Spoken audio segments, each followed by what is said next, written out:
Irmãos queridos, nós trabalharemos na exposição do livro de Esdras, capítulo 7, os versos de 1 a 10. Lembrando que nós estamos expondo Provérbios pela manhã, Esdras à noite, Marcos na casa de recuperação e tratando sobre escatologia nos estudos de quinta-feira e de quarta-feira. Esdras, capítulo 7, os versos de 1 a 10.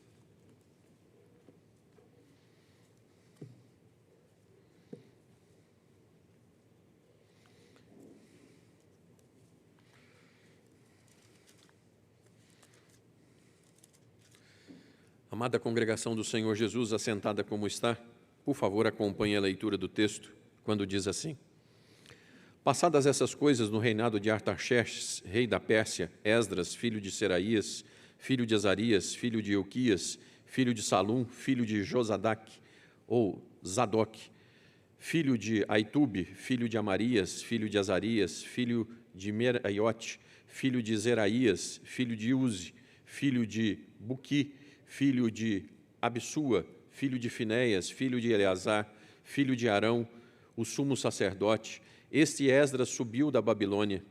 Ele era escriba versado na lei de Moisés, dada pelo Senhor, Deus de Israel, e segundo a boa mão do Senhor, seu Deus, que estava sobre ele, o rei lhe concedeu tudo quanto lhe pedira. Também subiram a Jerusalém alguns dos filhos de Israel, dos sacerdotes, dos levitas, dos cantores, dos porteiros e dos servidores do templo, no 7º ano do rei Artaxerxes.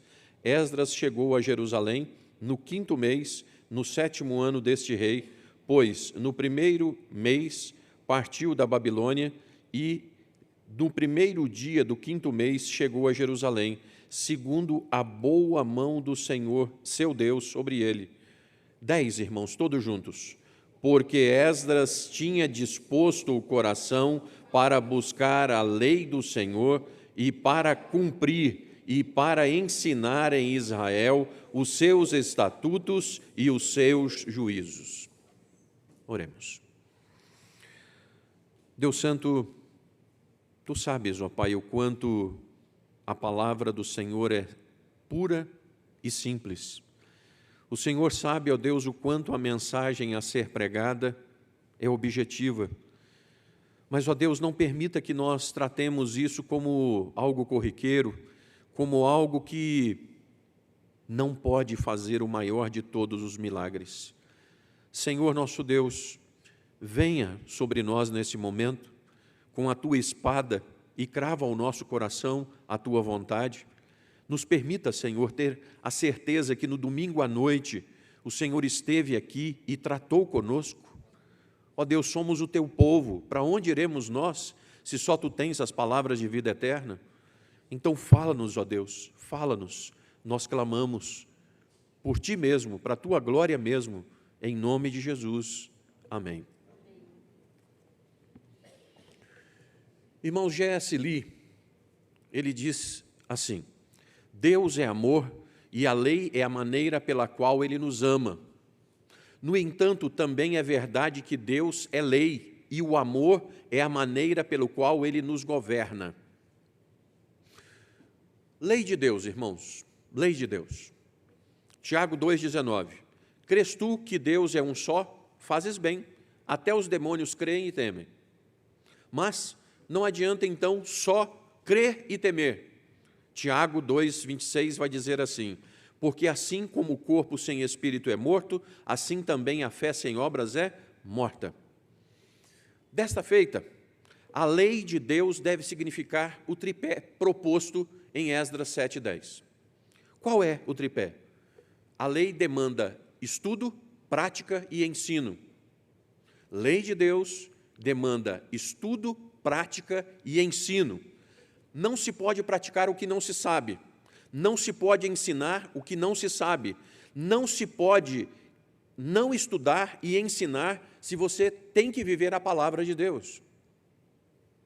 Certamente aqui tem alguém pensando num consórcio, numa casa, em alguma coisa traduzida como bem. Mas, irmãos, em trocamentos da vida, tem-se que tomar uma decisão para onde ir. O que fazer? E são tantas dúvidas, não é mesmo? Mas sabe aquele marco da vida, aquela opção que você toma uma vez e que aquilo vai transformar todo o seu futuro?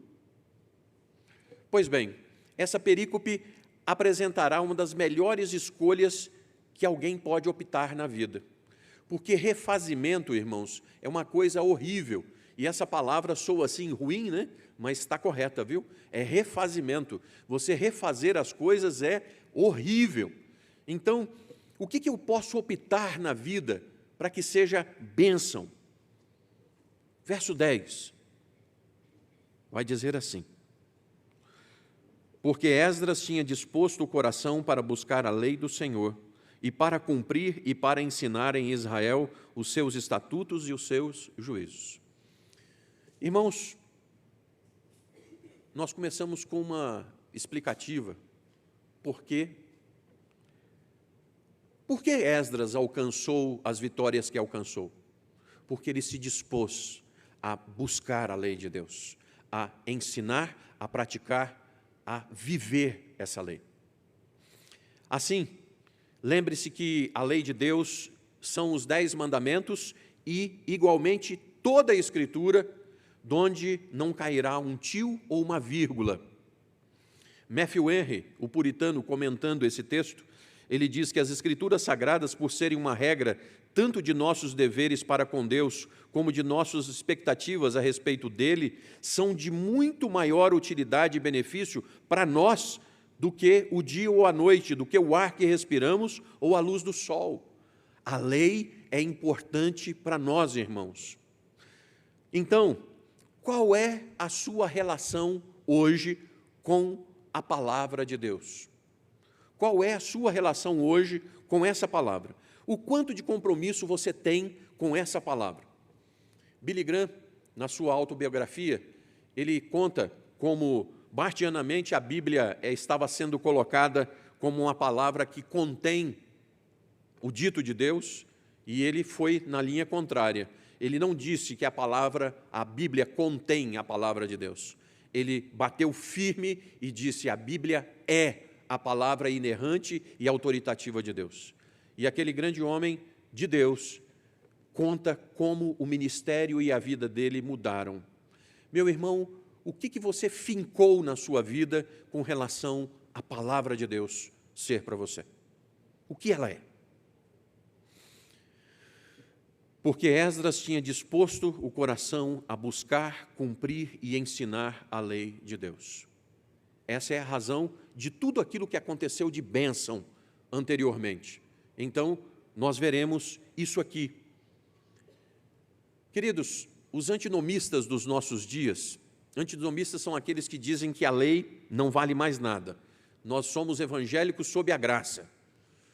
Lamentavelmente, viu, irmãos? Porque a lei é o aio que conduz a Cristo. Sem lei, ninguém se enxerga pecador necessitado do amor de Deus. Então, nós também não somos antinomistas. Nós cremos que a lei é perfeita e ela restaura a alma. Então, se você está num momento da vida que precisa tomar uma decisão, se você precisa fazer algo, não se arrependa, não volte atrás de fazer a escolha por cumprir, buscar e ensinar a lei de Deus. Decida-se por cumprir, ensinar a lei de Deus para ser um verdadeiro sacerdote. Os versos de 1 a 5, irmãos, por favor, leiamos a uma só voz. Passadas estas coisas,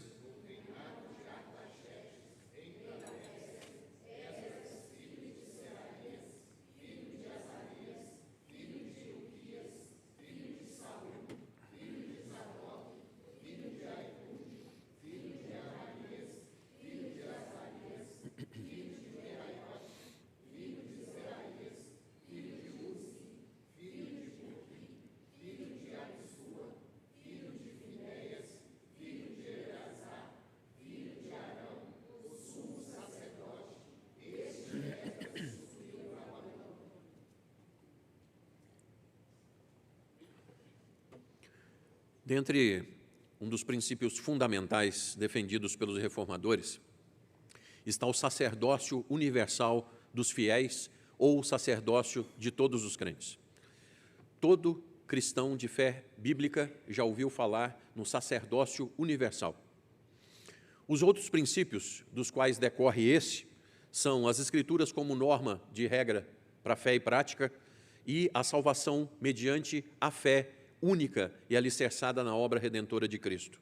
Então, sacerdócio universal dos crentes, depois nós temos uma fé que decorre apenas de Cristo Jesus e as Escrituras são, portanto, a nossa única regra de fé e prática. De novo, temos um tripé. Todo crente, portanto, na pessoa de Cristo, tem livre acesso ao Pai. Nós não temos mais que triangular com ninguém. Aí eu vou falar com o pastor, que o pastor fala com Deus. Não. Cada cristão tem livre acesso. O véu que separava já não separa mais. Nós temos acesso direto pela mediação de Cristo Jesus. Então, todos esses versos, toda essa genealogia é para demonstrar a origem de Esdras, que remonta a Arão, no verso de número 5, Arão, o sumo sacerdote. E o capítulo 6 termina com Esdras por volta do ano 516 a.C. Agora, o capítulo 7 já é o ano 458. Desta feita, irmãos, são 48 anos sem qualquer relato. Porém, o que nos deve saltar aos olhos é que para ser um verdadeiro sacerdote do Deus vivo, você deve ter compromisso com a sua lei. Eu sou um sacerdote de Deus. Qual é o seu compromisso com a lei de Deus? Buscar, cumprir e ensinar. Do contrário, se pecado não é zelar pela lei do Senhor, transgredi-la, como assim está diante de Deus se você não zela pela lei de Deus? Se pecado é justamente transgredir essa lei. Percebe que Jesus diz que quem o ama é aquele que guarda os seus mandamentos? Muito bem. Isto porque ele amou e guardou a lei. Se eu sou discípulo de Cristo, eu tenho a mesma obrigação de guardar a lei. Irmãos, guardar a lei não nos é penoso.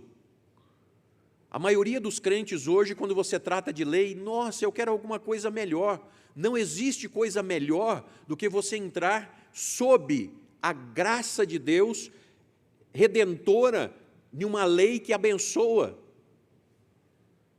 Como é mesmo Isaías 1, 19 e 20? Se quiserdes e me ouvirdes, comereis o melhor dessa terra. Mas se não quiserdes e fordes rebeldes, sereis devorados à espada. Lei, irmãos. Se você quiser e ouvir, você vai comer o melhor dessa terra. E quem está empenhando a palavra, como vimos hoje pela manhã, é o Deus que não pode mentir. Então, decida-se por ser um verdadeiro sacerdote. Você já foi sacerdote hoje, como crente? Você já foi sacerdote hoje, como crente? Na sua história cristã, você já foi um sacerdote, um intercessor pela vida de alguém? Aquele que leva a palavra do Senhor para alguém? Muito bem. Em segundo e último lugar, decida-se por buscar, cumprir e ensinar a lei de Deus, para ser um verdadeiro servo de Deus. Versos de 6 a 10, leiamos de novo a uma só voz, por favor.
Decida-se por buscar, cumprir e ensinar a lei de Deus para ser um verdadeiro servo, um verdadeiro escriba.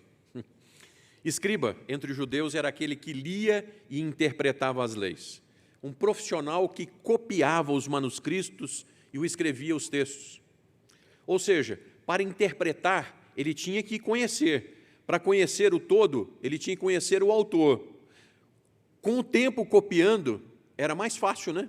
Era uma tarefa de uma vida não muito fácil, mas que se tornava um prazer, por estar copiando de forma manuscrita a lei de Deus. Queridos, nada fácil demais tem valor, nada. Esdras tinha intimidade com Deus. E o final do verso de número 6 vai dizer que, segundo a boa mão do Senhor, o seu Deus, que estava sobre ele, o rei lhe concedeu o quê, irmãos? Quanto? Tudo quanto lhe pedira. Por quê? Porque um dia aquele homem se dispôs no seu coração: eu vou buscar, eu vou cumprir e eu vou ensinar a lei de Deus. Não parece estranho, irmãos, que nos dias de evangeliquez brasileiro, quantos crentes queiram todas as bênçãos de Deus, mas não queiram compromisso com a lei de Deus? Mas o segredo da bênção, da boa mão de Deus, é quando os crentes dizem: Senhor, eu vou buscar cumprir a Tua lei, eu vou buscar entender e eu vou buscar ensinar essa lei. Lembre-se que quando o rei dispôs no seu coração a abençoar Esdras, é porque esse já havia se disposto do lado de cá a ser fiel à lei. Qual é o primeiro resultado disso? O rei lhe concedeu tudo que lhe pedira. Versos 7 e 8 vai dizer assim, o texto: também subiram a Jerusalém alguns dos filhos de Israel, dos sacerdotes, dos levitas, dos cantores, dos porteiros e dos servidores do templo, no 7º ano do rei Artaxerxes. Esdras chegou a Jerusalém no 5º mês, no 7º ano deste rei. Até aqui. Os versos 7 e 8 dizem da data da chegada e da companhia de Esdras. E, de novo, temos o verso 9 dizendo: o que, irmãos? Verso 9, vamos juntos? Pois no 1º dia do 1º mês partiu da Babilônia, e no 1º dia do 5º mês chegou a Jerusalém, segundo o quê? De novo, irmãos, a boa mão do Senhor estava sobre Esdras, o homem que disse: eu tenho compromisso com a lei de Deus.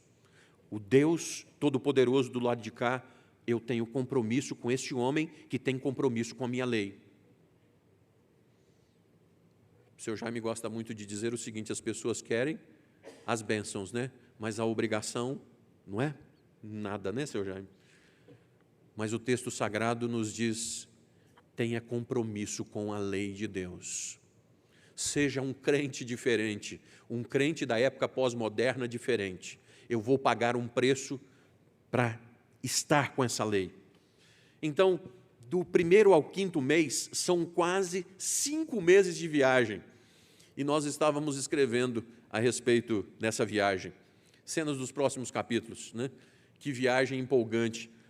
Quase 5 meses sem escolta militar, carregando tudo o que eles tinham. Depois vamos falar sobre isso. Mas 4 meses se passaram, irmãos. Qual problema tiveram? Nenhum. Porque a boa mão do Senhor estava sobre eles. Irmãos, eu preciso assim, o Wagner costuma dizer assim, o pastor dá cada uma canelada na gente, mas é assim com todo o amor, tá? Com todo o amor. Irmãos queridos, nesses anos de igreja, nós temos 17 anos de igreja. Nossos membros moram fora, têm parentes fora. Todos viajam para lá e para cá.